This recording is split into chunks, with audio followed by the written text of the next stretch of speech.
الحمد لله نحمده ونستعينه ونستغفره ونعوذ بالله من شرور أنفسنا ومن سيئات أعمالنا من يهده الله فلا مضل له ومن يضلل فلا هادي له وأشهد أن لا إله إلا الله وحده لا شريك له وأشهد أن محمدا عبده ورسوله أرسله بالهدى ودين الحق ليظهره على الدين كله ولو كره المشركون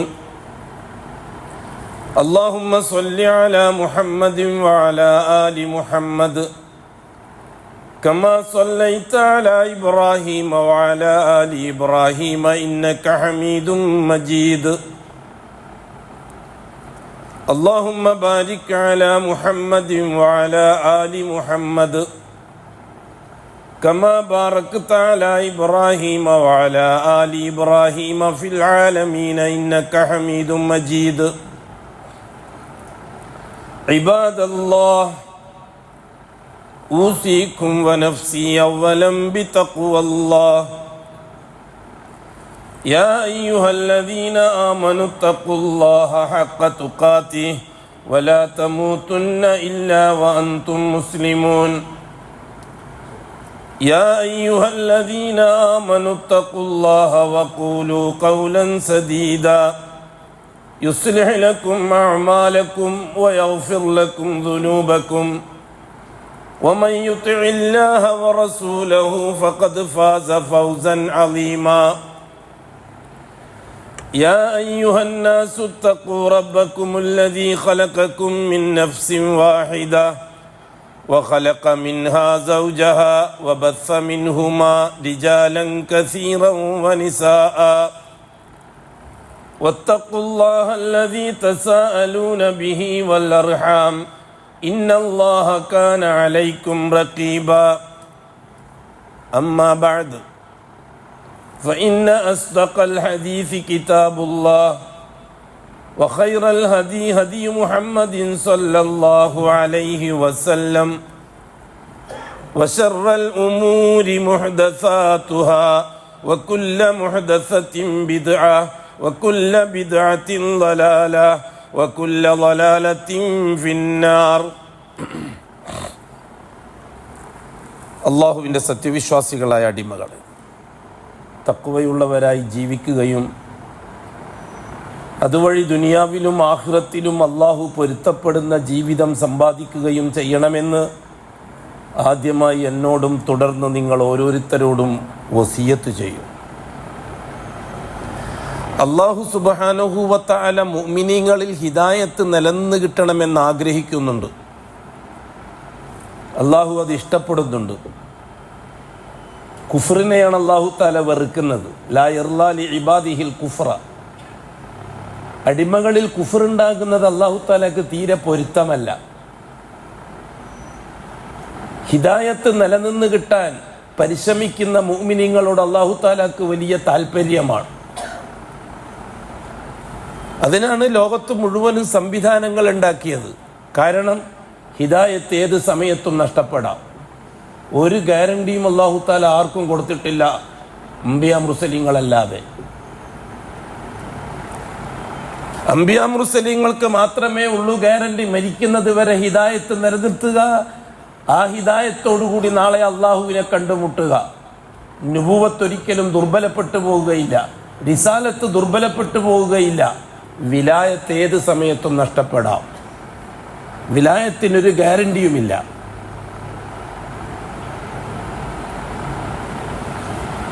നുബുവത്ത് റിസാലത്ത് പോലെ വിലായത്തിന് ഗ്യാരണ്ടിയില്ല. വിലായത്തിന്റെ ദറജ വർദ്ധിച്ചാൽ ഉന്നത പദവിയിലെത്താം. അംബിയാ മുർസലീങ്ങൾക്ക് മൊത്തത്തിൽ നൽകിയിട്ടില്ലാത്ത ദർജയിൽ ഔലിയാക്കൾക്ക് എത്താം.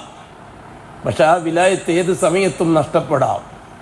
വതലു അലൈഹിം നബഅല്ലദീ ആതൈനാഹു ആയാതിനാ. ഓ പ്രവാചകരെ, നിങ്ങളെ സമുദായത്തിന് നിങ്ങൾ ഓതിക്കൊടുക്കണം ഒരാളെ സംബന്ധിച്ച്, നബഅല്ലദീ ഒരാളെ സംബന്ധിച്ച്, ഒരാളെ പറ്റിയുള്ള വർത്തമാനം നിങ്ങളെ ഉമ്മത്തിന് വായിച്ച് കേൾപ്പിച്ചു കൊടുക്കണം. ആരാന്നറിയുമോ ആ വ്യക്തി? ആതൈനാഹു ആയാതിനാ, ഞാൻ എൻ്റെ ദൃഷ്ടാന്തങ്ങൾ ഒരുപാട് നൽകിയ വ്യക്തിയാണ് അയാൾ. അല്ലാഹു പറയണത്,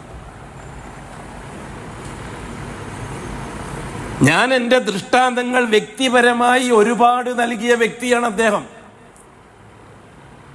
അള്ളാഹുവിൻ്റെയും അദ്ദേഹത്തിൻ്റെയും ഇടയിൽ മറയില്ലാത്ത രീതിയിൽ അള്ളാഹു അദ്ദേഹത്തിൻ്റെ കാര്യത്തിൽ ഇടപെടുമായിരുന്നു.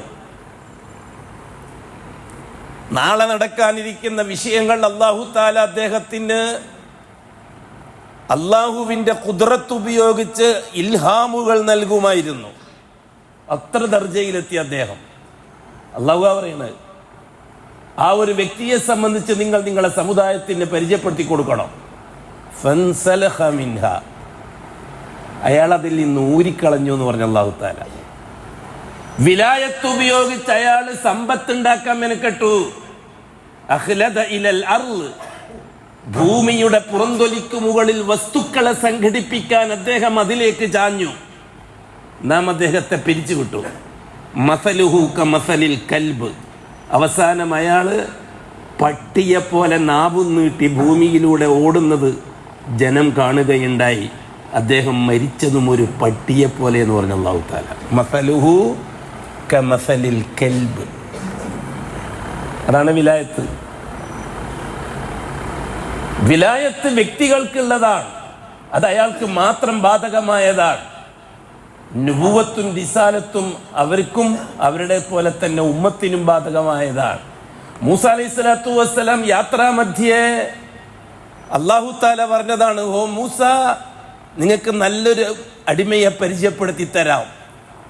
ഫവജദ അബ്ദൻ മിൻ ഇബാദിനാ ആതൈനാഹു റഹ്മത്തൻ മിന്നാ വഅല്ലംനാഹു മിൻ ലദുന്നാ ഇൽമാ. സൂറത്തുൽ കഹ്ഫ് ഓതാറില്ലേ? ഓതാറില്ലേ ഖുർആൻ ശരീഫിൽ? ഓ മുഹമ്മദ് നബി, നിങ്ങൾ മനസ്സിലാക്കണം, മൂസ അലൈഹിസ്സലാത്തു വസ്സലാമിനോട് അനുയായികൾ ചോദിച്ചു, ഇൽമിന്റെ കാര്യത്തിൽ ഇന്ന് ഏറ്റവും ഉന്നത പദവിയിൽ ആരാണ് എന്ന്. മൂസ അലൈഹിസ്സലാത്തു വസ്സലാം പറഞ്ഞു, ഒരു നബി എന്ന നിലക്ക് ഞാനാണ്. അഹങ്കാരം പറഞ്ഞതല്ല, ഒരു നബിയാണ്, റസൂലാണ്, ആ ഐറ്റത്തെ പറഞ്ഞതാ. അല്ലാഹു സുബ്ഹാനഹു വ തആല മൂസ നബിയോട് പറഞ്ഞു, ഓ മൂസ, നിങ്ങളെക്കാൾ ഇൽമുള്ള ആളെ ഞാൻ വേറെ കാണിച്ചു തരാം, നാളെ തന്നെ യാത്രക്ക് ഒരുങ്ങിക്കോ അല്ലേ? അങ്ങനെയല്ലേ ഖാദിമായ യൂശൈ നബിയെയും കൂട്ടിയിട്ട് മൂസ അലൈഹിസ്സലാത്തു വസ്സലാം യാത്ര തിരിച്ചത്? ഭക്ഷണത്തിന് ആവശ്യമായ വസ്തുക്കൾ, മീനൊക്കെ പൊരിച്ച് റെഡിയാക്കി പാക്കറ്റാക്കിയിട്ട് രണ്ടാളും കൂടി യാത്ര തിരിച്ചില്ലേ? കടലിന്റെ കരയിലൂടെ ഒരുപാട് സഞ്ചരിച്ചു. അങ്ങനെ ഒരുപാട് സഞ്ചരിച്ചു, ഒരിടത്ത് വിശ്രമിക്കാനിരുന്നു. അവിടെ നിന്ന് എഴുന്നേറ്റ് വീണ്ടും മുന്നോട്ട് പോയി. ആ വിശ്രമിക്കാനിരുന്നിടത്തു നിന്നാണ് മൂസ അലൈഹിസ്സലാത്തു വസ്സലാം ഭക്ഷണത്തിന് വേണ്ടി ഒരുക്കിയ മീൻ കടലിലേക്ക് ചാടിപ്പോയത്. സൂറത്തുൽ കഹ്ഫ് ഒന്ന് വിശദമായിട്ട് പഠിച്ചിട്ടുണ്ടോ? പഠിക്കണം. കുറെ അങ്ങോട്ടെത്തി, യാത്രാക്ഷീണം വന്നു. കൂട്ടുകാരനോട് ഭക്ഷണത്തിന് വേണ്ടി ചോദിച്ചു. നോക്കിയപ്പോൾ ഒന്നും കാണാനില്ല. ഓ തങ്ങളെ, അത് നേരത്തെ അങ്ങ് പോയി, ഞാനത് നിങ്ങളോട് പറയാൻ വിട്ടുപോയി, നമുക്ക് മടങ്ങിപ്പോകാം, നമുക്ക് മടങ്ങിപ്പോകാം. മടങ്ങിപ്പോയി. കടലിൽ ഒരു വലിയ ഗുഹ നിർമ്മിച്ചുകൊണ്ടായിരുന്നു ആ മീൻ ഒഴുകിപ്പോയത്. ഫവജദ, അവിടെ വെച്ചാണ് മൂസാ നബിയും കൂട്ടുകാരനും കണ്ടുമുട്ടുന്നത്. അബ്ദൻ മിൻ ഇബാദിന, നമ്മുടെ ഇഷ്ടപ്പെട്ട അടിമകളെ കൂട്ടത്തിൽ ഒരു അടിമയുമായി കണ്ടുമുട്ടുന്നത് അവിടെ വെച്ചാണ്. ആ അടിമ ഖിളറാണ്. ഖിളർ നബിയാണെന്നും വലിയാണെന്നും അഭിപ്രായമുണ്ട്. വലിയാണെന്നാണ് ഭൂരിപക്ഷ അഭിപ്രായം. അവിടെ വെച്ചാണ് കണ്ടുമുട്ടുന്നത്. ഫവജദ അബ്ദൻ മിൻ ഇബാദിന, ആരാണെന്നറിയത്? ആതൈനാഹു റഹ്മത്തൻ മിന്ന, ഞാൻ ഒരുപാട് റഹ്മത്തുകൾ ചെയ്ത വ്യക്തിയാണത്. ഒപ്പം വഅല്ലംനാഹു മിൻ ലദുന്നാ ഇൽമാ, നാം പേഴ്സണലായിട്ട് ഒരുപാട് ഇൽമു നൽകിയിട്ടുണ്ട് ആ വ്യക്തിക്ക്. ലദുന്നിയ ഇൽമു എന്ന് പറയുന്നത് ഇതാ, അള്ളാഹു പറഞ്ഞു തരുന്നത്. മൂസാ അലൈഹിസ്സലാത്തു വസ്സലാം അദ്ദേഹത്തോട് ചോദിക്കുകയാണ്, ഹൽ അത്തബിഉക അലാ അൻ തുഅല്ലിമനി മിമ്മാ ഉല്ലിംത റുഷ്ദാ, തങ്ങളെ ഞാൻ നിങ്ങളൊക്കെ വരട്ടെ, നിങ്ങൾക്ക് അല്ലാഹു തആല ഒരുപാട് അറിവ് പഠിപ്പിച്ചിട്ടുണ്ട് എന്ന് അല്ലാഹു തആല എന്നോട് പറഞ്ഞിട്ടുണ്ട്, അതെനക്കും പഠിപ്പിച്ചതാ. ഇപ്പോൾ ആരാ ഉസ്താദ്, ആരാ ശിഷ്യൻ? മൂസാ അലൈഹിസ്സലാത്തു വസ്സലാം മുരീദും ഖിളർ ഷെയ്ഖും. മൂസാ അലൈഹിസ്സലാത്തു വസ്സലാമിന്റെ അടുക്കലുള്ളത് നുബുവത്തിന്റെ ഇൽമാണ്. നുബുവത്തിന്റെ ഇൽമ് ഉമ്മത്തിനുള്ളതാണ്. അതുകൊണ്ട് തന്നെ നുബുവത്തിന്റെ ഇൽമ് മായാജാലം കാണിക്കാനുള്ളതല്ല, കങ്കട്ടി വിദ്യയല്ല, അത്ഭുതങ്ങൾ കാണിക്കാനുള്ളതല്ല. നുബുവത്തിന്റെ ഇൽമ് സാധാരണക്കാർക്ക് അമൽ ചെയ്യാൻ വേണ്ടി പഠിപ്പിക്കാനുള്ളതാണ്. വിലായത്തിന്റെ ഇൽമ് വ്യക്തിപരമാണ്, അത് അയാൾക്ക് മാത്രം ബാധകമാണ്. അതുകൊണ്ട് തന്നെ വിലായത്തിന്റെ ഇൽമ അനുസരിച്ച് ഉമ്മത്തിന് അമൽ ചെയ്തുകൂടാ. അതുകൊണ്ട് തന്നെ അമ്പിയാക്കളെ പിന്തുടർന്നോളൂ, വലിയുകളെ പിന്തുടരാൻ അവകാശമില്ല. കാരണം വലിയുകൾ ഏത് കുഴിയിലാ പോയി ചാടുക എന്ന് ഒന്നിച്ചു പോന്നു എനിക്ക് തിരിയില്ല. നബി കുഴിയിൽ ചാടുന്ന പ്രശ്നമില്ല. മനസ്സിലാകുന്നുണ്ടോ പറയുന്നത്? നബിയും റസൂലും മരണം വരെയും കുഴിയിൽ ചാടുന്ന പ്രശ്നമില്ല. എന്തുകൊണ്ട്? ഹിദായത്തിന്, നബിന്റെ നുബുവത്തിന് ഗ്യാരണ്ടിയുണ്ട്, നബിന്റെ റിസാലത്തിന് ഗ്യാരണ്ടിയുണ്ട്, അവർക്ക് അള്ളാഹു കൊടുത്ത ഹിദായത്തിന് ഗ്യാരണ്ടിയുണ്ട്. വലിയന്റെ വിലായത്തിനോ ഹിദായത്തിനോ ഒരു ഗ്യാരണ്ടിയില്ല. ഏളനാവെന്ന് വേണ്ടാത്ത എന്തെങ്കിലും വന്നാൽ അപ്പൊ തന്നെ അള്ളാഹു തആല പിരിച്ചുവിടും. പിന്നെ ഒരു വസ്തുവിനും കൊള്ളാത്ത സാധനമായിട്ട് ഭൂമിയിൽ ജീവിച്ച് മരിക്കും. നേരത്തെ വല്ല ആകാശത്തുനിന്ന് പറന്നാളായിരിക്കാം, ഇപ്പോൾ പട്ടിയെ പോലെയാണ്. അതുകൊണ്ട് വലിയൻ്റെയും വിലായത്തിൻ്റെയും പോരിശ കേട്ടിട്ട് ആരും പിന്നാലെ പോകാൻ നിൽക്കണ്ട, നമ്മളോട് കൽപ്പിക്കപ്പെട്ടിട്ടില്ല. അത് അയാൾക്ക് മാത്രം ബാധകമായ ഇൽമാണ്. വലിയ അയാൾക്ക് എന്തെങ്കിലും ഇൽമുണ്ടെങ്കിൽ അത് അയാൾ അമൽ ചെയ്തോളുക. എനിക്ക് നോമ്പ് നോക്കാൻ, റമദാൻ മാസം സിഗരറ്റ് വലിക്കാൻ വല്ല ഇൽമുണ്ടെങ്കിൽ ഒറ്റക്ക് വലിച്ചോളാം, പുരീതന്മാരെ വലിപ്പിക്കണ്ട. അങ്ങനെ റമദാൻ മാസം ഉച്ചക്ക് കഞ്ഞി കുടിക്കാൻ നിനക്ക് വല്ല ഇൽമും കിട്ടിയിട്ടുണ്ടെങ്കിൽ നീ കഞ്ഞി കുടിച്ചോളുക, ബാക്കിയുള്ളവനെ കുടിപ്പിക്കാൻ നിനക്ക് അവകാശമില്ല. ഒന്നിക്കിൽ നീ ഭ്രാന്തൻ, അല്ലെങ്കിൽ നീ കൊടിയ കാഫിർ. നബിയും റസൂലും അങ്ങനെയല്ല. നബിന്റെ പിന്നാലെ ധൈര്യമായിട്ട് സഞ്ചരിച്ചോളി. നബി ഒരിക്കലും കുഴിയിൽ ചാടൂല, നിന്നെ ചാടിക്കുകയും ചെയ്യില്ല.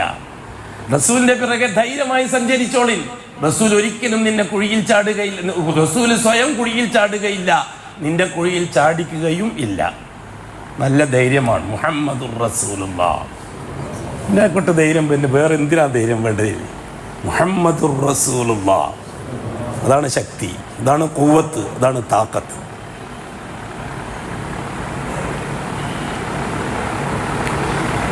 തുടർന്നുള്ള സംഭവം നിങ്ങൾക്ക് അറിയാവുന്ന സംഭവമാണ്. ഞാൻ ആ പോയിന്റ് മാത്രം പറയാനേ ഉദ്ദേശിച്ചിട്ടുള്ളൂ, കഥ പറയാൻ ഉദ്ദേശിച്ചിട്ടില്ല. ഹസ്രത്ത് മൂസാ അലൈഹിസ്സലാത്തു വസ്സലാമിന്റെ സംഭവം. മൂസാ അലൈഹിസ്സലാത്തു വസ്സലാമിന്റെ അടുക്കലുള്ളത് നുബുവത്തിന്റെ ഇൽമാണ്. നുബുവത്തിന്റെ ഇൽമ സാധാരണക്കാർക്ക് പറഞ്ഞു കൊടുക്കാനുള്ളതാണ്. ഖിളറിന്റെ അടുത്തുള്ളത് വിലായത്തിന്റെ ഇൽമാണ്. വിലായത്തിന് സാധാരണക്കാർക്ക് പറഞ്ഞു കൊടുക്കാനുള്ളതല്ല, കാരണം അത് അയാൾക്ക് മാത്രം ബാധകമായ ഇൽമാണ്. ചിലപ്പോൾ തെറ്റാം, ചിലപ്പോൾ ശരിയാവാം. ഹിദായത്ത് അല്ലാഹു സുബ്ഹാനഹു വ തആല ഉമ്മത്തിൽ നിന്ന് ആഗ്രഹിക്കുന്നുണ്ട് നിലനിൽക്കണമെന്ന്. അത് നഷ്ടപ്പെടാതെ, അത് സസ്പെൻഡ് ആവാതെ, ഡിസ്മിസ് ആവാതെ, ഡാമേജുകൾ വന്ന് ഉപയോഗശൂന്യമാകാതെ ഹിദായത്ത് കിട്ടിയവർ രക്ഷപ്പെടണമെന്ന് അള്ളാഹു ആഗ്രഹിക്കുന്നു. അതുകൊണ്ടാണ് ഈ ലോകത്ത് ഇത്രയും വലിയ സംവിധാനം അള്ളാഹു തആല ഉണ്ടാക്കിയത്, അല്ലേ? ഒന്നാമതായി 1,24,000 നബിമാരെ അള്ളാഹു തആല നുബുവത്ത് എന്ന പദവി നൽകി ആദരിച്ചു. ആ നുബുവത്തിന്റെ തസ്തികയിൽ അള്ളാഹു 1,24,000 പേരെ തെരഞ്ഞെടുത്തത് എന്തിനു വേണ്ടിയിട്ടാണ്? മുസ്ലിമീങ്ങൾക്ക് വേണ്ടിയിട്ടാണ്. നബിമാരെ ജോലി കാഫിരീങ്ങളെയും മുശ്രിക്കീങ്ങളെയും മുസ്ലിമാക്കലല്ല. നബിമാരെ ജോലി മുസ്ലിമീങ്ങളെ അതിൽ ഉറപ്പിച്ചു നിർത്തലാണ്. നബിമാരെ ജോലി നിലവിലുള്ള മുസ്ലിമീങ്ങൾക്ക് തർബിയത്ത് കൊടുക്കലാണ്. 1,24,000 നബിമാരുണ്ടായിരുന്നു. ഒരേ സീസണിൽ 1000, 5000, 10,000 നബിമാരെ അല്ലാഹു തആല അയച്ചിരുന്നു.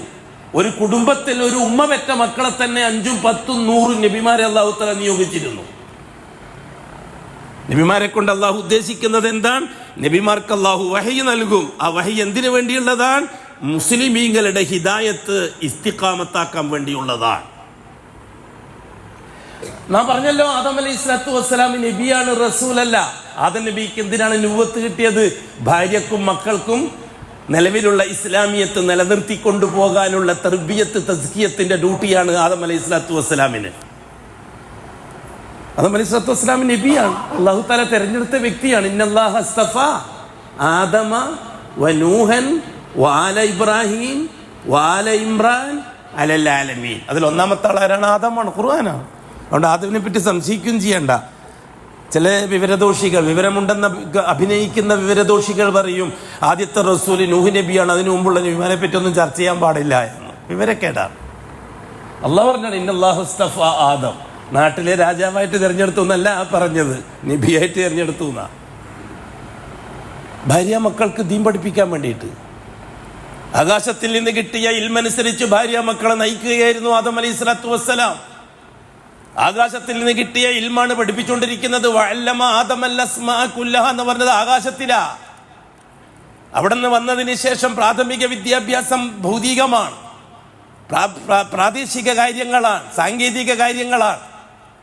ആദം അലൈഹിസ്സലാത്തു വസ്സലാമിന് ഭൂമിയിലെത്തിയതിന് ശേഷമാണ് ശർഈയായ വഹീകൾ വരാൻ തുടങ്ങിയത്. ശർഈയായ വഹി വരാൻ തുടങ്ങിയപ്പോൾ ഭാര്യ ഹവ്വായെയും ആമക്കളും പെമ്മക്കളും അടങ്ങുന്ന ആ വലിയ കുടുംബത്തിന്റെ ഉസ്താദായിട്ട് ബഹുമാനപ്പെട്ട ആദം ജീവിക്കുകയാണ്. ഇല്ലേ, 40 മക്കളില്ലേ? 41 മക്കളുണ്ട്. 21 ആണും 20 പെണ്ണും. 20 ഇരട്ട വെറ്റു ഹവ്വ, ഒരാണും ഒരു പെണ്ണും. അത് കസ്റത്തുൻ നസ്ൽ എന്ന ഉൽപാദനം വേണമല്ലോ. ബസ്സ മിൻഹുമാ റിജാലൻ കസീറ വനിസാഅ. ആദമിൽ നിന്നും ഹവ്വായിൽ നിന്നും അല്ലാഹു തആല ഉൽപാദിപ്പിച്ചു. വബസ്സ, അല്ലാഹു ഉൽപാദിപ്പിച്ചു. മിൻഹുമാ, ആദമിൽ നിന്നും ഹവ്വായിൽ നിന്നും റിജാലൻ കസീറ, ഒരുപാട് പുരുഷന്മാരെയും വനിസാഅ, ഒരുപാട് പെണ്ണുങ്ങളെയും. ആദം ഹവ്വ ദമ്പതിമാരിൽ നിന്ന് മനുഷ്യന്റെ ഇവിടുത്തെ ആദ്യകാല പ്രാഥമിക മനുഷ്യ സമൂഹം വളർന്നു വരികയാണ്, ഒരു ഉപ്പാന്റെയും ഉമ്മാന്റെയും മക്കളായിട്ട്. ആദം അലൈഹിസ്സലാത്തു വസ്സലാം മരണപ്പെട്ടു. ജനം ശിർക്കിലോ കുഫറിലോ എത്തിയില്ല. ആദം നബി ആകാശത്തിൽ നിന്ന് കിട്ടിയ ഇൽമനുസരിച്ച് വളർത്തിക്കൊണ്ടുവന്ന പേരക്കിടങ്ങൾ തെറ്റിപ്പോയില്ല. ആ പേരമക്കൾക്ക് വീണ്ടും തർബിയത്ത് കൊടുക്കാൻ അല്ലാഹു തആല അയച്ചു. ബഅസല്ലാഹു ശീസൻ നബിയ. അല്ലേ, നമ്മൾ പണ്ടേ പറഞ്ഞുകൊണ്ടിരിക്കുന്ന വിഷയമല്ലേ അത്? രണ്ടാമത്തെ നബി ശീസ് നബി, റസൂലല്ല, നബിയാണ്. എന്തുകൊണ്ടാണ്? മുശ്രിക്കും കാഫിറും ആ കാലഘട്ടത്തിൽ ഉണ്ടായിട്ടില്ല. മുസ്ലിം മാത്രമേ ഉള്ളൂ, മുവഹിദുകൾ. അവർക്ക് തൗഹീദ് നിലനിർത്തിക്കൊണ്ടുപോകാനുള്ള ഇൽമു പറഞ്ഞു കൊടുക്കലാണ് സീസി നബിന്റെ ജോലി. ശീസ് അലൈഹിസ്സലാത്തു വസ്സലാം മരണപ്പെട്ടു. ആ സന്ദർഭത്തിൽ 100% മുവഹിദുകൾ, 100% അല്ലാഹു മാത്രം, ഇടയാളുകൾ ആവശ്യമില്ല എന്ന് പറയുന്നവർ, ആ രീതിയിൽ ജീവിക്കുന്ന സമൂഹത്തിന് കൂടുതൽ അറിവ് ആവശ്യമുണ്ട്. ബഅസല്ലാഹു ഇലൈഹിം ഇദ്രീസൻ നബിയ. മൂന്നാമത്തെ ആള് ഇദ്രീസ് നബിയെ അല്ലാഹു തആല അയച്ചു. ഇദ്രീസ് റസൂലല്ല. എന്തുകൊണ്ടാണ് റസൂലല്ലാത്തത്? പുറത്തു പോയവനല്ല ഇദ്രീസ് നബിന്റെ ജോലി, ഉള്ളിലുള്ളവർക്ക് ദീൻ പഠിപ്പിക്കലാണ്. ഇത് നമ്മളെ ഒരുപാട് മെമ്പർഷിപ്പ് പോലത്തെ കീശയിലിട്ടിട്ട് മറ്റുള്ളവരെ പഠിപ്പിക്കേണ്ട തിരക്കില്ല. അവനവൻ തന്നെ പഠിച്ചുകൊണ്ടിരിക്കും. മെമ്പർഷിപ്പ് അവിടെ ഇരുന്നോട്ടെ, കീശയില്ല, ആവശ്യമാണ്. പക്ഷെ പഠിക്കൽ അവനവൻ തന്നെ ആയിരിക്കണം. ആരെന്നെ പഠിപ്പിക്കാൻ വേണ്ടി മെനക്കാനുണ്ട കൂടുതൽ, അവനവൻ പഠിച്ചാൽ മതി.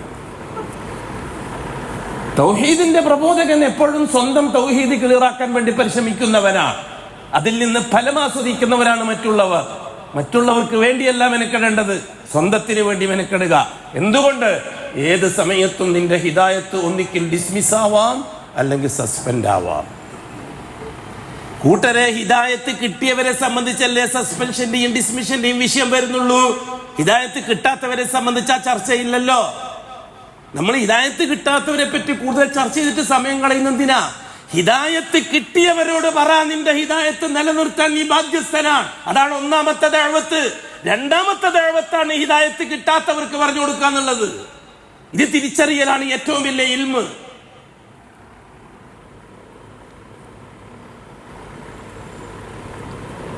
ഇദ്രീസ് അലൈഹിസ്സലാത്തു വസ്സലാം വഫാത്തായി. അപ്പോൾ ആദം നബിക്ക് മക്കളുമായിട്ട് 11ാമത്തെ തലമുറ, 10 തലമുറ കുല്ലുഹും ഫി തൗഹീദ്. ഇബ്നു അബ്ബാസിൽ നിന്ന് നിവേദനം. 10 തലമുറ ശിർക്കിന്റെ ചേരുവ, ഇടയാള് എന്ന ഒരു സങ്കല്പം പോലും ഇല്ലാതെ ജീവിച്ച 10 തലമുറ, അല്ലാഹു മാത്രം. 11ാമത്തെ തലമുറയിൽ ഇടയാളുകൾ വന്നു. മഹാനായ വദ് റഹിമഹുല്ല, സുവാ റഹിമഹുല്ല, ഞാൻ മനഃപൂർവ്വമാണ് റഹിമഹുല്ല എന്ന് പറയുന്നത്. കാരണം ആ 5 പേര് സ്വാലിഹീങ്ങളാണെന്നത് ഖുർആന്റെ നസ്സാണ്. ലാ തദറുന്ന വദ്ദൻ വലാ സുവാഅ വലാ യഊക വയഗൂസ വനസ്റ. ഈ ആയത്തിന് ഇബ്നു അബ്ബാസ് തഫ്സീർ എടുത്തത് ഹൗലായി അസ്മാഉ റിജാലിൻ സ്വാലിഹീന മിൻ ഖൗമി നൂഹ് എന്നാണ്. ഇബ്നു അബ്ബാസിന്റെ നാവിൽ നിന്ന് സ്വാലിഹീങ്ങൾ എന്ന് പറയണമെങ്കിൽ അതിന്റെ ക്വാളിറ്റി ഉണ്ടായിരിക്കണം. അതുകൊണ്ടാണ് ഞാൻ റഹ്മഹുല്ല മനഃപൂർവ്വം പറഞ്ഞത്. വെറും ഒരു ബിംബത്തിന്റെ പേരാണെന്ന് പറഞ്ഞിട്ട് തള്ളിക്കളയത് ഇവിടുത്തെ ഷീഈ മൊല്ലമാര് പാവപ്പെട്ട സാധാരണക്കാരനെ വഞ്ചിക്കുന്നത് പോലെ. വദ്ദ് റഹിമഹുല്ല, സുവാഇ റഹിമഹുല്ല, യഊസ് റഹിമഹുല്ല, യഊഖ് റഹിമഹുല്ല, നസ്ർ റഹിമഹുല്ല, 5 പേരാകുന്ന ഉലമാക്കളെയാണ് പിന്നെ തർബിയത്തിന് വിടുന്നത് അല്ലാഹു തആല മുസ്ലിം ഉമ്മത്തിന്. ആദമിൽ നിന്ന് പരമ്പരാഗതമായി കിട്ടിയ ദീനുൽ ഇസ്ലാം നഷ്ടപ്പെട്ടു പോകാതിരിക്കാൻ ഇദ്രീസ് നബിന്റെ കുടുംബത്തിൽ നിന്ന് 5 ഉസ്താദുമാരെയാണ് അല്ലാഹു തആല നിയോഗിക്കുന്നത്. ആ ഉസ്താദുമാര് ചില്ലറക്കാരല്ല, വിലായത്തിന്റെ ദർജയിലുള്ളവരാണ്. അവരോരോരുത്തരും മരിച്ചു പിരിയാൻ തുടങ്ങി. ഇറാഖിലെ പൊതു ഖബർസ്ഥാനിൽ അവരുടെ ഖബറുകൾ, ആ ഖബറുകൾ വെച്ചിട്ടാണ് ശൈത്താൻ ഷിർക്കിന്റെ ഉദ്ഘാടനം ഭൂലോകത്തുണ്ടായത്. അല്ലേ? ഹിന്ദുക്കൾ നടത്തിയ അമ്പലമാണോ ഷിർക്കിന്റെ ഉദാഹരണം ഉദ്ഘാടനം? ക്രിസ്ത്യാനികളുടെ ചർച്ചാണോ ഷിർക്കിന്റെ ഉദ്ഘാടനം? ആണോ? ജൂതന്മാരുടെ പള്ളികളാണോ ഷിർക്കിന്റെ ഉദ്ഘാടനം? ആര്യന്മാരുടെയോ ദ്രാവിഡന്മാരുടെയോ അമ്പലങ്ങളോ അതിൽ വെച്ച പൂജകളോ ആണോ ഷിർക്കിന്റെ ഉദ്ഘാടനം?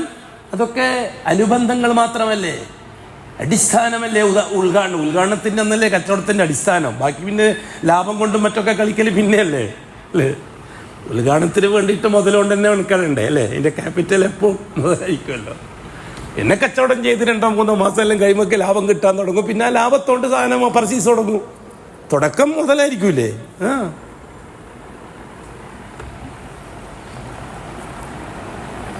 ബഅസല്ലാഹു ഇലൈഹിം നൂഹൻ റസൂലാ. ജാറം കൊണ്ട് കളിക്കാൻ, ഖബർ കൊണ്ട് കളിക്കാൻ തുടങ്ങിയപ്പോൾ മുസ്ലിമീങ്ങളെ നിസ്കരിക്കുന്നവരാണവർ, നോമ്പ് വെക്കുന്നവരാണവർ, സക്കാത്ത് കൊടുക്കുന്നവരാണവർ, ആദമീ ശരീഅത്തനുസരിച്ച് ജീവിക്കുന്നവരാണവർ, ഇദ്രീസി നുബുവത്തനുസരിച്ച് ജീവിക്കുന്നവരാണവർ, ശീസി നുബുവത്തനുസരിച്ച് ജീവിക്കുന്നവരാണവർ. അള്ളാന്റെ ഇഷ്ടപ്പെട്ട ദാസന്മാരാണ് അമലുകളുടെ കാര്യത്തിൽ. പക്ഷേ അവർ ഇലാഹദ്റത്തിയുമായി ജാറങ്ങളിലേക്ക് ചെന്നപ്പോൾ അള്ളാഹു അവരെ കാഫിർ എന്ന് വിളിച്ചു, അള്ളാഹു അവരെ മുശ്രിക് എന്ന് വിളിച്ചു. അവരെ നിസ്കാരത്തെ അള്ളാഹു പരിഗണിച്ചില്ല, അവരെ നോമ്പ് അള്ളാഹു പരിഗണിച്ചില്ല, അവിടെ എത്തിങ്കാനി മിസ്കിങ്കാനി അള്ളാഹു താല പരിഗണിച്ചില്ല, അവരുടെ ഒന്നും അള്ളാഹു പരിഗണിച്ചില്ല. അവരെ അള്ളാഹു താല കാഫിർ എന്ന് വിളിച്ചു. അവരിലേക്കാണ് ബഹുമാനപ്പെട്ട നൂഹ് നബി വന്നിട്ട് പറഞ്ഞത്, അൻദിർ ഖൗമക മിൻ ഖബ്ലി അൻ യഅതിയഹും അദാബുൻ അലീം. ഓ നൂഹ്, കടുകടുത്ത ശിക്ഷ വരുന്നതിന് മുമ്പ് നിന്റെ ജനതക്ക് നീ മുന്നറിയിപ്പ് കൊടുക്കുക.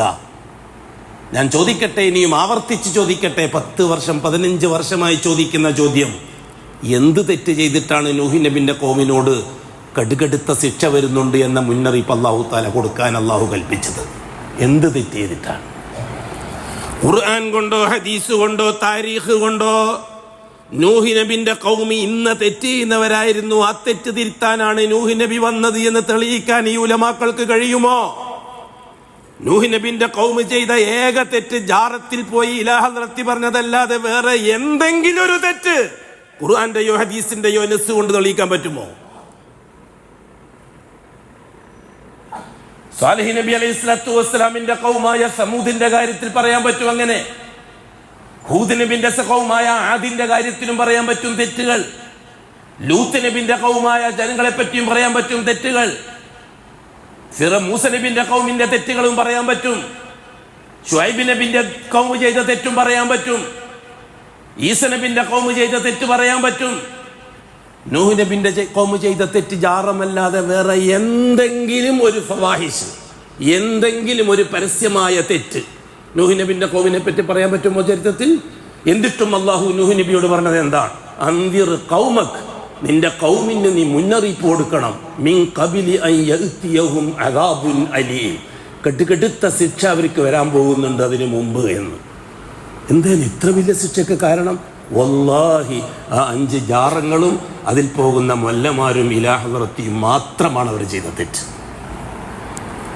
എന്നിട്ട് അവരോട് അല്ലാഹു തആല നൂഹ് നബിയോട് പറയാൻ പറഞ്ഞു, മാലക്കും മിൻ ഇലാഹിൻ ഗൈറു, മാലക്കും നിങ്ങൾക്ക് അനുവദിച്ചു തന്നിട്ടില്ല, മിൻ ഇലാഹിൻ ഒരിടയാളെ, ഒരിടയാളനെ നിങ്ങൾക്ക് അനുവദിച്ചു തന്നിട്ടില്ല. ഗൈറുഹു, അല്ലാഹു അല്ലാത്ത ഒരു ഇടയാളനെ നിങ്ങൾക്ക് അല്ലാഹു അനുവദിച്ചു തന്നിട്ടില്ല.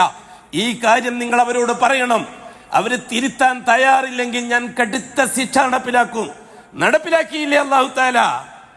കടുകടുത്ത വെള്ളപ്പൊക്കത്തിൽ സകല മൗലാനമാരും ചത്തൊടുങ്ങിയില്ലേ, സകല മൗലവിമാരും ചത്തൊടുങ്ങിയില്ലേ, സകല വലിയകളുടെയും ജാറങ്ങൾ തകർന്ന് തരിപ്പണമായി കുത്തി ഒലിച്ചു പോയില്ലേ, സകല തരത്തിലുള്ള ഏർപ്പാടുകളും പള്ളികളും മദ്രസകളും എല്ലാം ഒറ്റയടിക്ക് പോയില്ലേ, വെള്ളത്തിൽ പോയില്ലേ. എന്തെങ്കിലും ബാക്കിയായ നൂഹ് നബിന്റെ കപ്പലല്ലാതെ വേറെ എന്തെങ്കിലും ബാക്കിയതായിട്ട് തെളിയിക്കാൻ നിങ്ങൾക്ക് കഴിയുമോ? നൂഹ് നബിന്റെ കപ്പലിൽ കയറി രക്ഷപ്പെട്ട 72ഓളം മുവഹിദുകളും അല്ലാതെ വേറെ ആരെങ്കിലും ഒരു പൂച്ചക്കുഞ്ഞെന്ന് രക്ഷപ്പെട്ടിട്ടുണ്ടോ? നൂഹ് നബിന്റെ കപ്പലിൽ കയറിയവരല്ലാതെ അല്ലേ? നൂഹ് നബി അലൈഹി സ്വലാത്തു വസ്സലാം അല്ലാഹുവിനോട് ദുആ ചെയ്തത് ലാ തദർ അലൽ അർളി മിനൽ കാഫിരീന ദയ്യാറ. 950 കൊല്ലമായി മൗലാനമാരോടും ശൈഖുനമാരോടും ഇവിടുത്തെ മൗലവിമാരോടും ഇവിടുത്തെ മദ്രസക്കാരോടും ദർസുകാരോടും കോളേജുകാരോടും കാളിമാരോടും മുദരിസുകളോടും മുഅല്ലിമുകളോടും ഖതീബുകളോടും അല്ലാഹുവേ, ഞാൻ ഒരുപാട് കാലമായി പറഞ്ഞുകൊണ്ടിരിക്കുന്നു ഈ ജാറത്തെ വിടണമെന്ന്. ഈ കാഫിരികൾ ഇനി വേണ്ട അല്ലാഹുവേ ഈ ഭൂമിയിൽ. ലാ തദർ അലൽ അർളി മിനൽ കാഫിരീൻ. ഭൂമിയുടെ പുറംതൊലിക്കുമ്പോൾ ഒരൊറ്റ കാഫിറിനെയും നീ ബാക്കി വെക്കാതെ നശിപ്പിച്ചു കളയണം അല്ലാഹുവേ, എന്നാലേ അവന്മാര് പഠിക്കുള്ളൂ എന്ന്. ആരാ നശിപ്പിക്കാൻ നൂഹ് നബി ദുആ ചെയ്തത്? ആരായിരുന്നു നൂഹ് നബി പറഞ്ഞ കാഫിരീങ്ങൾ? നൂഹ് നബിന്റെ വഫാത്തിന് ശേഷമല്ലേ ദ്രാവിഡന്മാര് വന്നത്? ഇബ്രാഹിം നബിന്റെ വഫാത്തിന് ശേഷമല്ലേ ആര്യന്മാര് വന്നത്? മൂസ നബിന്റെ വഫാത്തിന് ശേഷമല്ലേ ജൂതന്മാര് വന്നത്? ഈസ നബി ആകാശത്തിലേക്ക് പോയതിനു ശേഷമല്ലേ ക്രിസ്ത്യാനികൾ വന്നത്? മുഹമ്മദ് നബിന്റെ വഫാത്തിന് ശേഷമല്ലേ ഷിയാക്കൾ വന്നത്, ജാറക്കാർ വന്നത്? നൂഹ് നബി അലൈഹി സ്വലാത്തു വസ്സലാം ലാ തദർ അലൽ അർളി മിനൽ കാഫിരീൻ, ഒരൊറ്റ കാഫിറിനെയും ബാക്കി വെക്കണ്ട എന്ന് പറയാൻ ആരെയായിരുന്നു നൂഹ് നബി കാഫിർ എന്ന് വിളിച്ചത്? നിസ്കരിക്കുന്നവർ, നോമ്പ് നോക്കുന്നവർ, സക്കാത്ത് കൊടുക്കുന്നവർ, ദർസ് നടത്തുന്ന മുദരിസുകൾ, പള്ളിയിലെ ഖത്തീബുമാര്, പള്ളിയിലെ ഇമാമിങ്ങൾ. എന്നിട്ട് നൂഹ് നബി അവരെ കാഫിർ എന്ന് വിളിച്ചു. കാര്യം എന്താണ്? അവർ ഈ ജോലിയോടൊപ്പം ഈ 5 ഔലിയാക്കളുടെ ജാറത്തിൽ ചെന്ന് ഇലാഹദർത്തി പറഞ്ഞ് അടയാളാക്കുമായിരുന്നു.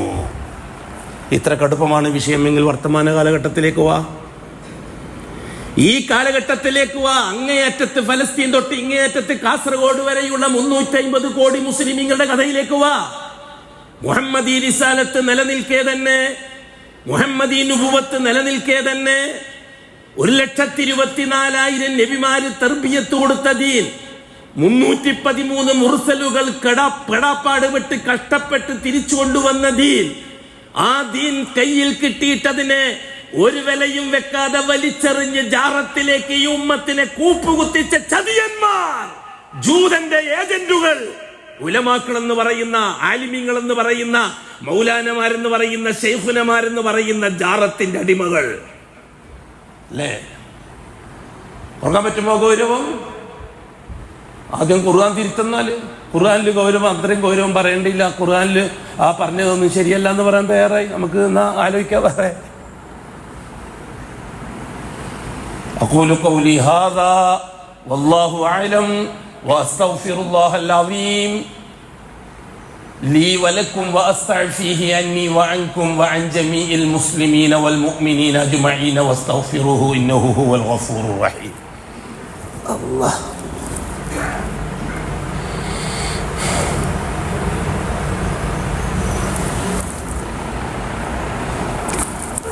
അൽഹംദുലില്ലാഹി റബ്ബിൽ ആലമീൻ വസ്സലാത്തു വസ്സലാമു അലാ അഷ്റഫിൽ മഖ്ലൂഖീൻ മുഹമ്മദിൻ വആലിഹി വസഹ്ബിഹി അജ്മഈൻ.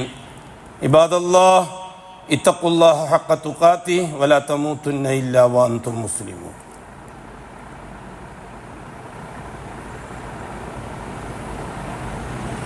നാം ജീവിക്കുന്ന കാലത്ത് 2 സമൂഹമാണുള്ളത്. ഒന്ന് ഹിദായത്ത് ഓശാരമായി ലഭിക്കുകയും അത് നിലനിർത്താൻ പടുവിടുകയും ചെയ്യുന്നവർ. ഏതാണ് ഹിദായത്ത് എന്ന് പറഞ്ഞാൽ? എന്താ?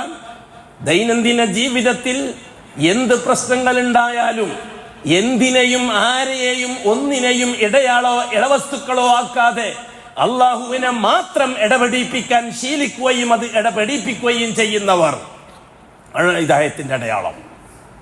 ഒരാൾക്ക് ഹിദായത്ത് കിട്ടിയെന്നതിന്റെ തെളിവാതാണ്. അത് നിലനിർത്തിക്കൊണ്ടു പോകാൻ ഏത് സമയത്തും അത് നഷ്ടപ്പെടാം, ഏത് സമയത്തും അത് പാഴായി പോകാം. അത് പെടാപ്പാട് വിട്ടിട്ട് വേണം നിലനിർത്തിക്കൊണ്ടു പോകാൻ.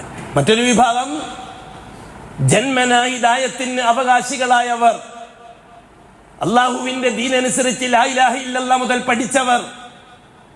കുട്ടിപ്രായം അതായിരുന്നു, പ്രായപൂർത്തിയെത്തുന്നത് വരെ. പ്രായപൂർത്തിയെത്തിയതിനു ശേഷം രക്ഷിതാക്കൾ, മാതാപിതാക്കൾ, പള്ളിയിൽ ഉസ്താദുമാർ, മദ്രസ സംവിധാനം, ഷീഈ സെറ്റപ്പ്, ജൂതന്റെ ഇടപെടൽ, അള്ളാഹു അല്ലാത്തവരിലേക്ക് മെല്ലെ മെല്ലെ നീങ്ങാൻ തുടങ്ങി. ചെറിയ പ്രായത്തിൽ മാതാപിതാക്കൾ മക്കളെയും കൊണ്ട് ജാറത്തിൽ പോയിട്ട് ആ കട്ടിലിന്റെ മേലെ കിടത്തിയിട്ട് പൊടിപണ്ട് വാരിയിട്ട് പുരട്ടിയിട്ട് വന്ന് ബർക്കത്ത് സിദ്ധിക്കാൻ തുടങ്ങി. ഒന്നും തിരിയാത്ത മക്കൾക്ക് ഇതൊന്നും മനസ്സിലായില്ല. പ്രായപൂർത്തി എത്തുന്നത് വരെ അല്ലാഹു തആല വെറുതെ വിട്ടു. പ്രായപൂർത്തിക്ക് ശേഷം ഉത്തരവാദിത്വം വന്നു. എന്തിനാണ് ഞാൻ ഈ ജാറങ്ങളുമായിട്ട് എന്നെ ഈ ഉമ്മയും ഉപ്പയും ബന്ധപ്പെടുത്തിയത്? അത് നിലനിർത്തിക്കൊണ്ടു പോകാൻ ശ്രമിക്കുന്നവർ ഹിദായത്ത് കിട്ടിയത് എന്നോ സസ്പെൻഡ് ആയിപ്പോയി, അല്ലെങ്കിൽ ഡിസ്മിസ് ആയിപ്പോയി. ആ രീതിയിൽ നരകത്തിന്റെ പാപികളായി അള്ളാഹു സെലക്ട് ചെയ്യപ്പെട്ടവർ.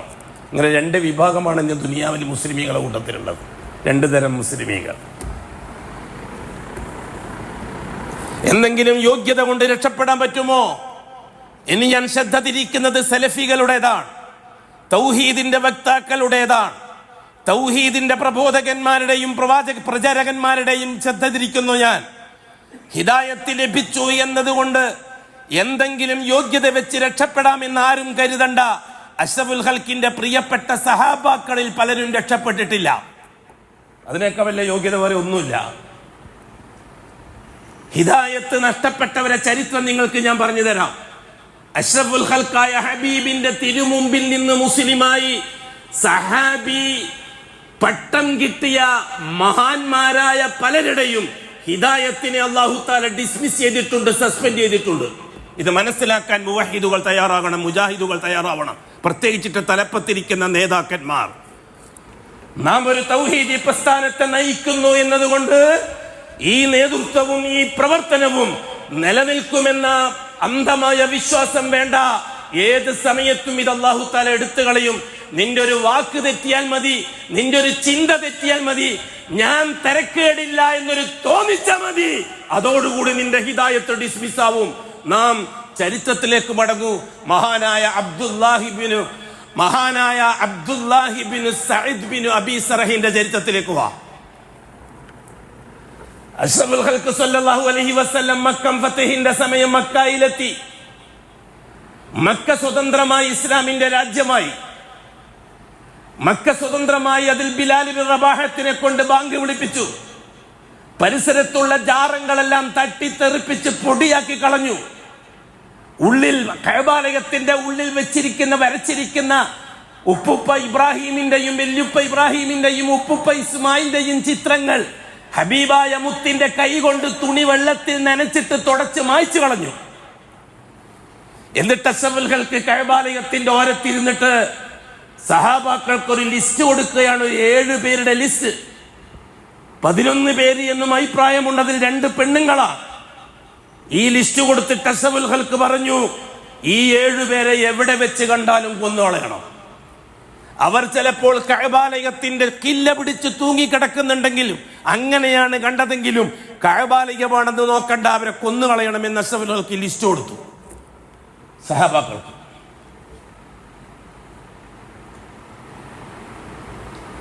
അക്കൂട്ടത്തിൽ ഒരാള് അബൂജഹലിന്റെ മകൻ ഇക്രിമത്താണ്. ഇക്രിമ ഓടി രക്ഷപ്പെട്ടു. മുസ്ലിമായി തിരിച്ചു വന്നാൽ പിന്നെ കൊല്ലാൻ ചാൻസ് ഇല്ല.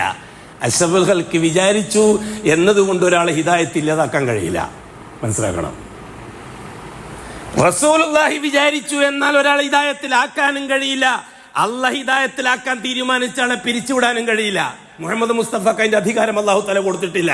അതിനൊരു തെളിവാണ് ഇക്രിമത്ത്, അബൂജഹലിന്റെ മകൻ. അഷ്റഫുൽ ഖൽക്ക് കൊടുത്ത 7 ലിസ്റ്റിൽ ഇക്രിമത്ത് ബിൻ അബീ ജഹലുണ്ട്. പക്ഷെ ഇക്രിമ നാട് വിട്ടു. കപ്പലിൽ വെച്ച് അള്ളാനെ വിളിച്ചോളിനെന്ന് കപ്പിത്താൻ പറഞ്ഞപ്പോൾ അതെന്നല്ലേ മുഹമ്മദും പറയുന്നത് എന്ന് പറഞ്ഞ് തിരിച്ചു വന്ന അഷ്റഫുൽ ഖൽക്കിന്റെ മുമ്പിൽ ഇസ്ലാം സ്വീകരിക്കുകയാണ് ഇക്രിമ ചെയ്തത്. ഇനി തൊടാൻ പറ്റുമോ മുഹമ്മദ് മുസ്തഫക്ക് ഇക്രിമാനെ? എന്നാൽ ആ കൂട്ടത്തിൽ ഒരാള് അബ്ദുല്ലാഹിബിനു സഹിലിബിനു അബീ സറഹ്, അഷ്റഫുൽ ഖൽക്കിന്റെ മക്ക കാലഘട്ടത്തിൽ മുസ്ലിമായ ആളാണ്. ഹിജറയുടെ 23-ാം ഹിജറയ്ക്ക് 23 കൊല്ലം മുമ്പാണ് ജനനം അബ്ദുല്ലാന്റെ. അഷ്റഫുൽ ഖൽക്കിനെ കൊണ്ട് വിശ്വസിച്ചു. മക്കയിൽ നിന്ന് ഹിജറ പോയ കൂട്ടത്തിൽ അബ്ദുല്ലാഹിബിൻ സറഹ് ഉണ്ടായിരുന്നു. മദീനയിൽ അഷ്റഫുൽ ഖൽക്കിന്റെ കൂട്ടുകാരനാണ് അബ്ദുല്ലാഹിബിൻ അബീ സറഹ്. അഷ്റഫുൽ ഖൽക്കിന്റെ വഹി എഴുതുന്ന ആളാണ് അബ്ദുല്ലാഹിബിൻ സഹിലിബിൻ അബീ സറഹ്. അഷ്റഫുൽ ഖൽക്കിന്റെ പടനായകനായിരുന്നു അബ്ദുല്ലാഹിബിൻ അബീ സറഹ്. അഷ്റഫുൽ ഖൽക്കിന്റെ അടുത്ത സഹചാരികളുടെ കൂട്ടത്തിൽ കേമനായിരുന്നു അബ്ദുല്ലാഹിബിൻ സഹിലിബിൻ അബീ സറഹ്. വഹി എഴുതാൻ അഷ്റഫുൽ ഖൽക്ക് ഏൽപ്പിച്ച മഹാന്മാരെ കൂട്ടത്തിൽ അബ്ദുള്ളയുണ്ട്.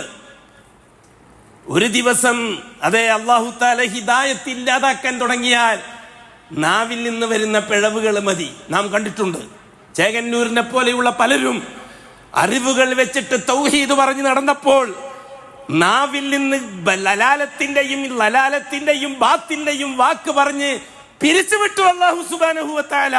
പോടാന്ന് പറഞ്ഞു അല്ലാഹു തആല. നിന്റെ എന്ത് ഇൽമ്, ഏത് ഇൽമ്?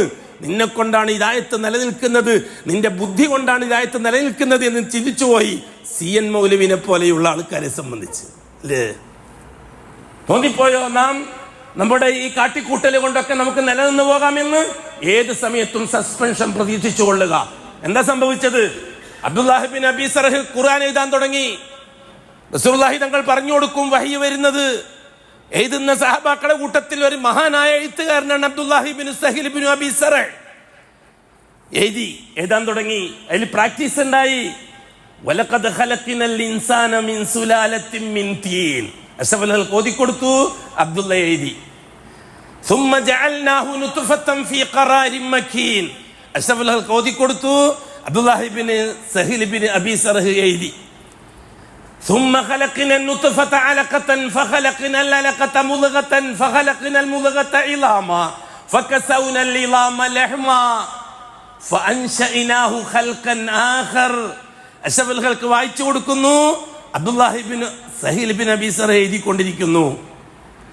ഇത്രയും എഴുതി അതിന് പ്രാസമൊപ്പിച്ച് പണ്ഡിതനായ അബ്ദുള്ള, അഗാധ അറബി ജ്ഞാനമുള്ള അബ്ദുള്ള, അഷ്റഫുൽ ഖൽക്ക് വഹി പറഞ്ഞു കൊടുത്ത വാക്കിന് പ്രാസമൊപ്പിച്ചുകൊണ്ട് അഷ്റഫുൽ ഖൽക്ക് ഓതുന്നതിനു മുമ്പേ അബ്ദുല്ലാഹിബിൻ അബീ സറഹ് ഫതബാറക്കല്ലാഹു അഹ്സനുൽ ഖാലിഖീൻ എന്നെഴുതി.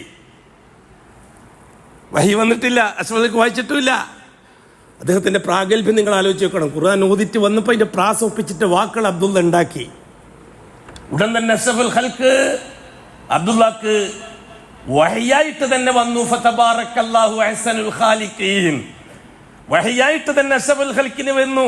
അതിന് മുമ്പേ ശൈത്വാൻ അബ്ദുള്ളാന്റെ മനസ്സിൽ തോന്നിപ്പിച്ചു. വഹിയും അബ്ദുള്ളാന്റെ തോന്നലും ഒന്നായി. ഈ സമയത്ത് അബ്ദുള്ള പറഞ്ഞു, എനിക്കും വഹി വരുന്നുണ്ട് എന്ന്. ഫഖദ് കഫർ. അബ്ദുള്ള കാഫിറായി, മുർത്തദ്ദായി. അഷ്റഫുൽ ഖൽക്ക് ആട്ടിവിട്ടു. സഹാബാക്കളെ പേടിച്ചിട്ട് മക്കയിലേക്ക് തിരിച്ചുപോയി, ഒരു പുതിയ മതവും ബുദ്ധിയുമായിട്ട്. എങ്ങനെയുണ്ട് ബുദ്ധി? ലാ ഇലാഹ ഇല്ലല്ലാഹ് സയൻസ് റസൂലക്കാർ ഭയപ്പെടണം. വല്ല പാണ്ഡിത്യമുണ്ട്, ഖുർആൻ ആയത്താവുന്ന ഹദീസാവുന്ന പറഞ്ഞിട്ട് കാര്യമില്ല. നിന്റെ ബുദ്ധിയാണ് നിന്നെ നയിക്കുന്നെങ്കിൽ വല്ലാഹി നിന്റെ ഹിദായത്ത് അപകടത്തിലാണ്. ഇതെന്റെ പ്രിയപ്പെട്ട പ്രവർത്തകന്മാരോട്, തൗഹീദി പ്രബോധകന്മാരോട് ഞാൻ ഓർമ്മിപ്പിക്കുകയാണ്. മക്കയിൽ പോയി ഒളിച്ചു ജീവിച്ചു. അഷ്റഫുൽ ഖൽക്ക് മദീനയിൽ നിന്ന് മക്കയിലേക്ക് മക്കം ഫതഹിന്റെ സമയം വന്നു. വിജയാരവങ്ങളോടെ മക്ക സ്വതന്ത്രമായി. അഷ്റഫുൽ ഖൽക്കിന്റെ ഭാഗത്തുനിന്ന് 7 പേരെ കൊല്ലാൻ കൊടുത്ത ലിസ്റ്റിൽ അബ്ദുല്ലാഹിബിൻ സഹിലിബിൻ അബീ സറഹ് ഉണ്ട്. അദ്ദേഹം ഓടി രക്ഷപ്പെട്ടു. ഒളിവിൽ അദ്ദേഹത്തിന്റെ മുലകുടി ബന്ധത്തിൽ സഹോദരനാണ് ഉസ്മാൻ റളിയല്ലാഹു തആല അൻഹു. ഉസ്മാൻ റളിയല്ലാഹു തആല അൻഹു അബ്ദുല്ലാഹിബിൻ സറഹിന്റെ ഉമ്മാന്റെ പാല് കുടിച്ചിട്ടുണ്ട്. അതുകൊണ്ട് മുലകുടി ബന്ധത്തിൽ സഹോദരന്മാരാണ് അവര്. നേരെ പോയത് രാത്രി ഉസ്മാൻ റളിയല്ലാഹുവിന്റെ വീട്ടിലേക്കാണ്. ഉസ്മാൻ റളിയല്ലാഹുവിന്റെ വാതിൽ മുട്ടിട്ട് വിളിച്ചിട്ട് പറഞ്ഞു, യാ ഉസ്മാൻ, എന്നെ രക്ഷപ്പെടുത്തണം, എൻ്റെ അടുത്തൊരു വലിയ അബദ്ധം വന്നുപോയി. ഞാൻ അബദ്ധകരമായ രീതിയിൽ മദീനയിൽ നിന്ന് സംഭവിച്ചു പോയി. ഞാൻ തൗബ ചെയ്യാൻ തയ്യാറാണ്, എന്നെ തിരിച്ചെടുക്കാൻ. എന്നെ രക്ഷപ്പെടുത്തണം, ആദ്യം എനിക്ക് അഭയം തരണം. അഷ്റഫുൽ ഖൽക്ക് എന്നെ കൊല്ലാൻ ഉത്തരവിട്ടിട്ടുണ്ട്. നിങ്ങൾ അഷ്റഫുൽ ഖൽക്കിന്റെ ചെന്നിട്ട് എന്നെ രക്ഷപ്പെടുത്തണം, എനിക്ക് അഭയം തരണം. ഞാൻ തൗബ ചെയ്യാൻ തയ്യാറാണ്, തെറ്റ് തിരുത്താൻ തയ്യാറാണ്. അബ്ദുല്ലാഹി ബിൻ സറഹ് ഉസ്മാനുവിനോട് കേണപേക്ഷിച്ചു. പിറ്റേന്ന് രാവിലെ ഉസ്മാനുവിന് അബ്ദുല്ലാഹി ബിൻ സറഹിന്റെ കയ്യും പിടിച്ചിട്ട് അഷ്റഫുൽ ഖൽക്കിന്റെ മുമ്പിലേക്ക് പോയി. റസൂലുള്ളാഹി തങ്ങളുടെ പിറകിലാണ് അബ്ദുല്ലാഹി ബിൻ സറഹ് ഉള്ളത്. ഉസ്മാനുല്ലാഹു തആലാന്റെ മുഖത്താണ് അഷ്റഫുൽ ഖൽക്ക് നോക്കുന്നത്. പെട്ടെന്ന് അബ്ദുല്ലാനെ കണ്ടപ്പോൾ അഷ്റഫുൽ ഖൽക്ക് മുഖം താഴ്ത്തി. ഉടൻ തന്നെ അഷ്റഫുൽ ഖൽക്കിനോട് ഉസ്മാനുല്ലാഹു പറഞ്ഞു, യാ റസൂലല്ലാഹ്, ഇവൻ എൻ്റെ സഹോദരനാണ്. ഇവന്റെ ഉമ്മ എന്നെ അത്രമാത്രം പരിപാലിച്ചിട്ടുണ്ട്. ഇയാളുടെ ഉമ്മ എനിക്ക് അത്രമാത്രം പാല് തന്നിട്ടുണ്ട്, എന്നെ പരിപാലിച്ചിട്ടുണ്ട്, ഇവനേക്കാൾ എന്നെ ശ്രദ്ധിച്ചിട്ടുണ്ട്. അങ്ങ് അബ്ദുല്ലാന്റെ ഷഹാദത്ത് സ്വീകരിക്കണം, തിരിച്ചുവരവ് സ്വീകരിക്കണം, ബൈഅത്ത് സ്വീകരിക്കണം. അഷ്റഫുൽ ഖൽക്ക് മിണ്ടിയില്ല. ഒരുപാട് നേരം മൗനമായിട്ടിരുന്നു. വീണ്ടും ഉസ്മാൻ റളിയല്ലാഹു തആല അൻഹു അഷ്റഫുൽ ഖൽക്കിനോട് കെഞ്ചി, ബായിഉ യാ റസൂലല്ലാഹ്, ഒന്ന് അബ്ദുല്ലാന്റെ കൈ പിടിക്ക് നബിയെ. അഷ്റഫുൽ ഖൽക്ക് മിണ്ടിയില്ല. ഒരുപാട് സമയം വീണ്ടും കഴിഞ്ഞു. മൗനം, ദീർഘമായ മൗനം. മൂന്നാമത്തെ പ്രാവശ്യം വീണ്ടും കരഞ്ഞു ഉസ്മാൻ റളിയല്ലാഹു തആല, ഫിദാക അബി വ ഉമ്മി, അങ്ങന്റെ ഉമ്മാക്കും ഉപ്പാക്കും തെണ്ടമാണ് നബിയെ. അബ്ദുള്ള തൗബ ചെയ്യാൻ തയ്യാറാണ് നബിയെ. ആ തൗബയൊന്ന് സ്വീകരിക്കണം, ആ തൗബ സ്വീകരിച്ചതായിട്ട് ബയ്യത്ത് ചെയ്യണം, അങ്ങ് കൈ കൊടുക്കണം. റസൂലുള്ളാഹി സ്വല്ലല്ലാഹു അലൈഹി വസല്ലം മൂന്നാമത്തെ പ്രാവശ്യം കൈ കൊടുത്തു. നാലാമത്തെ പ്രാവശ്യം ബൈഅത്ത് സ്വീകരിച്ചു, ഷഹാദത്ത് ചൊല്ലി തിരിച്ചു വന്നു അബ്ദുള്ള. ഉസ്മാൻ റളിയല്ലാഹുവിനോടൊപ്പം തിരിച്ചുപോയി. കൂട്ടത്തിൽ കൂടിയ സഹാബാക്കളുടെ അഷ്റഫുൽ ഖൽക്ക് ചോദിച്ചു, നിങ്ങളെ കൂട്ടത്തിൽ മാന്യന്മാരും ആരും ഉണ്ടായിരുന്നില്ലല്ലോ ഞാൻ മൗനം ദീക്ഷിച്ചപ്പോൾ അവനെ കൊല്ലാൻ എന്ന്. അല്ലാഹു അക്ബർ. എന്തു പറയും ഈ രാത്രിയെ സംബന്ധിച്ച്? ഞാൻ ഇത്രയും സമയം മൗനം ദീക്ഷിച്ചത് നിങ്ങളെ കൂട്ടത്തിൽ ഏതെങ്കിലും മാന്യൻ എന്റെ ആദ്യത്തെ കൽപ്പന മാനിച്ച് അവനെ കൊല്ലാൻ വേണ്ടിയിട്ടായിരുന്നില്ലേ? അപ്പൊ സഹാബാക്കൾ ചോദിച്ചു, യാ റസൂലല്ലാഹ്, കണ്ണുകൊണ്ടെങ്കിൽ ഒരു ആംഗ്യം കാണിക്കാമായിരുന്നില്ലേ? ഞങ്ങൾ കൊല്ലുമായിരുന്നില്ലേ? അപ്പൊ അഷ്റഫുൽ ഖൽക്ക് പറഞ്ഞു, ഞാൻ നബിയാണ്, എനിക്ക് കണ്ണുകൊണ്ട് ആംഗ്യം കാണിക്കാൻ അനുവാദമില്ല, നാവ് കൊണ്ട് പറയാനേ അനുവാദമുള്ളൂ. എന്താ മനസ്സിലാക്കിയത്? സഹാബിയായ രക്ഷപ്പെട്ടു പോകാം, മെമ്പർഷിപ്പ് ഉണ്ടായ രക്ഷപ്പെട്ടു പോകാം എന്നാണോ കരുതി വെച്ചിരിക്കുന്നത്? ആണോ? അതുകൊണ്ട് തന്നെ ഞാൻ എൻ്റെ പ്രിയങ്കരന്മാരായ സലഫി നേതാക്കന്മാരോടും പ്രവർത്തകന്മാരോടും അവനവന്റെ ഹിദായത്തിന്റെ സുരക്ഷ ഉറപ്പുവരുത്തിയിട്ട് മതി ആരാന്റെ ഹിദായത്തിന് വേണ്ടി പരിശ്രമിക്കാൻ നിങ്ങളെ ഞാൻ ഓർമ്മിപ്പിക്കുകയാണ്. എൻ്റെ നഫ്സിനെയും എന്നോടാണ് ഞാൻ ആദ്യം പറയുന്നത്. ഞാൻ തരക്കേടില്ല എന്ന് തോന്നണ്ട ആർക്കും. തരക്കേടില്ലാത്തതിൻ്റെ ഭവിഷ്യത്താണ് ഇപ്പോൾ അബ്ദുള്ള അനുഭവിച്ചത്. ഇതന്നെയാണ് എൻ്റെ നിങ്ങളെയും സ്ഥിതി.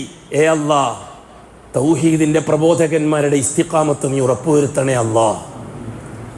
വാക്കുകൊണ്ട്, പ്രവൃത്തി കൊണ്ട്, ചിന്ത കൊണ്ട് ഓടാ എന്ന് പറയാൻ മാത്രം ധിക്കാരങ്ങൾ കഴിഞ്ഞു പോയിട്ടുണ്ടെങ്കിലും അല്ലാ, തിരിച്ചു കൊണ്ടുവരാൻ നീ നല്ല മനസ്സ് കാണിക്കണേ അല്ലാ. നാം ദുആ ചെയ്യാൻ ബാധ്യസ്ഥരാണ്. കാരണം നമ്മുടെ ഹിദായത്ത് വലിയ വിഷയമാണ്. അതുകൊണ്ട് അല്ലാ, മരിക്കുന്നത് വരെ ഈ രീതിയിൽ പോറലേൽക്കാതെ, എന്തെങ്കിലും തരത്തിലുള്ള പോറലേറ്റ് ഡാമേജ് സംഭവിച്ച് ഈ പറയുന്ന കൂട്ടത്തിലെങ്ങാനും പെട്ടുപോയാൽ അവസാനത്തെ അവസ്ഥ എന്തായിരിക്കുമെന്ന് നാം ഭയപ്പെടണം. സഹാബാക്കളിൽ പോലും അത്തരം അവസ്ഥകളുണ്ടെങ്കിൽ പിന്നെ വെറും ചവറുകളായ ഞാനും നിങ്ങളും രക്ഷപ്പെടാൻ എങ്ങനെ കഴിയും? അല്ലാഹു സുബ്ഹാനഹു വ തആല ഹിദായത്ത് ഇസ്തിഖാമത്താക്കി തരട്ടെ. മരിക്കുന്നത് വരെ ആ ഹിദായത്തും ഈമാനും ആ തൗഹീദും ആ തൗഹീദിയുടെ ശക്തിയും അതിൻ്റെ ബലവും ഒരു തരത്തിലുള്ള അഡ്ജസ്റ്റ്മെൻറ്റിനും വകവെച്ചു കൊടുക്കാതെ, ഒരു തരത്തിലുള്ള നീക്കുപോക്കുകൾക്കും വകവെച്ചു കൊടുക്കാതെ ഞാനും എൻ്റെ അല്ലാഹും മാത്രം, ലൈസ ബൈനി വ ബൈന റബ്ബി ഷൈ, എൻ്റെ റബ്ബിൻ്റെ ഇടയിൽ ഞാൻ മറ്റൊന്നിനെയും പരിഗണിക്കുന്ന പ്രശ്നമില്ല. അവസാനത്തെ ശ്വാസം ആ രീതിയിലാവണം. ആ ശ്വാസവുമായിട്ട് നാളെ അള്ളാഹുവിനെ കണ്ടുമുട്ടണം. എന്നിട്ട് അള്ളാഹുവിൻ്റെ അടുത്ത് കഴിഞ്ഞുകൂടുന്ന ആ പ്രിയപ്പെട്ട ന്യൂനപക്ഷത്തോടൊപ്പം ചെന്ന് ചേരണം. അതായിരിക്കട്ടെ എൻ്റെയും നിങ്ങളെയും തുടർന്നങ്ങോട്ടുള്ള ജീവിത ലക്ഷ്യം. വആഖിറു ദഅ്വാന അനിൽ ഹംദുലില്ലാഹി റബ്ബിൽ ആലമീൻ. അലാ വസല്ലു വസല്ലിമു അലൻ നബിയിൽ മുസ്തഫ വർ റസൂലിൽ മുർത്തള وقال مخبرا وآمرا إن الله وملائكته يصلون على النبي يا أيها الذين آمنوا صلوا عليه وسلموا تسليما اللهم صل وسلم على رسولك سيدنا محمد وعلى آله وصحابه وأتباعه ومن تبعهم بإحسان إلى يوم الدين اللهم ارض عن أشرف الخلفاء الراشدين المهديين أبي بكر وعمر وعثمان وعلي رضي الله عنهم وعن سائر الصحابة والقرابة كلهم أجمعين وارض عنا معهم برحمتك يا أرحم الراحمين اللهم اغفر للمؤمنين والمؤمنات والمسلمين والمسلمات الأحياء منهم والأموات اللهم إنك مجيب الدعوات وقاضي الحاجات طيب ثرانا وثراهم واجعل الجنة مأوانا ومأواهم اللهم أعزنا وأعز الإسلام والمسلمين اللهم انصرنا وانصر الإسلام والمسلمين اللهم ألف بين قلوب المسلمين الموحدين اللهم بقدرتك وكرمك وفضلك يا رب العالمين اللهم أذل الشرك والمشركين وأذل الكفر والكافرين وأذل الإلحاد والملحدين اللهم شتت شملهم وفرق جمعهم وقل عددهم وخالف بين كلماتهم وزلزل أقدامهم اللهم خذبهم يا رب العالمين ربنا آتنا في الدنيا حسنة وفي الآخرة حسنة وقنا عذاب النار ربنا تقبل منا إنك أنت السميع العليم وتب علينا إنك أنت التواب الرحيم برحمتك يا أرحم الراحمين وصلى الله على خير خلقه محمد وآله وصحبه أجمعين والحمد لله رب العالمين.